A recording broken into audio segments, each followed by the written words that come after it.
47% vote নিয়ে মমতা প্রমাণ করল বাংলায় নিজের মেয়েকে চাই। বাংলায় নাকি পরিবর্তন হাওয়া বইতে শুরু করেছে। বুথ ফেরত সমীক্ষায় ধেয়ে আসা সুনামের জেরে তৃণমূলের সমর্থকরাও কোথাও যেন মুছড়ে পড়েছিল। ভোটের রেজাল্ট বেরানোর আগে রাতে দুশ্চিন্তায় অনেকে ঘুম আসেনি। যারা সক্রিয় রাজনীতি করেন, বিশেষ করে তাদের কাছে রাজনৈতিক দল আবেগের মতো। তারা মিটিং মিছিলে যান, স্লোগানে গলা মেলান, তারা ডুবে থাকেন দল নিয়ে সর্বদা। বিশেষ করে মঙ্গলবার অর্থাৎ আজ যত বেলা গড়িয়েছে, সেই এক্সিট পোলের রিপোর্টকে এক্সিট ডোর দেখিয়ে দিয়েছে বাংলার মানুষ। এখনো পর্যন্ত 47% ভোট নিয়ে তৃণমূল সুপ্রিমো, এমনকি রাজ্য জয়ের মুখ্যমন্ত্রী মমতা বন্দ্যোপাধ্যায় প্রমাণ করে দিল যে বাংলার নিজের মেয়েকে চাই। এখনো পর্যন্ত পাওয়া বা ভিডিওটি বানানো পর্যন্ত পাওয়া রিপোর্ট অনুসারে বাংলায় 42টি আসনের মধ্যে তৃণমূলের ঝুলিতে এখনো চলে এসেছে 31টি, বিজেপি পেয়েছে 10টি, কংগ্রেস পেয়েছে 1টি, সিপিএম এখনো কোনো খাতা খোলেনি। পাক ভোটের আগে মমতা সরকার কিন্তু রীতিমতো ব্যাক ফুটেছিল।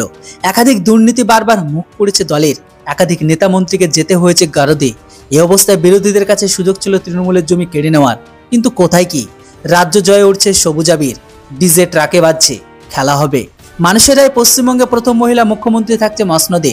দেশের অগ্নিকন্যার নেতৃত্বে 2011 সালে তৃণমূল কংগ্রেস 34 বছরের বামফ্রন্ট সরকারকে বেরিয়ে যাওয়ার দরজা দেখিয়েছিল।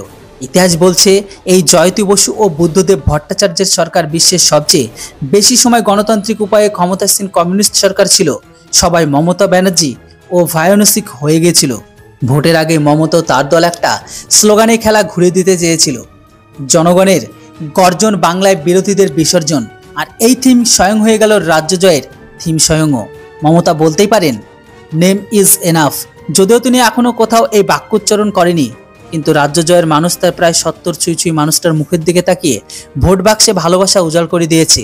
2012 সালে টাইম ম্যাগাজিন বিশ্বের 100 জন প্রভাবশালী ব্যক্তির তালিকা রেখেছিল মমতাকে। বলা যেতেই পারে আর কিছুক্ষণের অপেক্ষা, তারপরে তৃতীয়বারের জন্য মুখ্যমন্ত্রী হিসেবে শপথ নিতে চলেছেন ইনভিজিবল মমতা।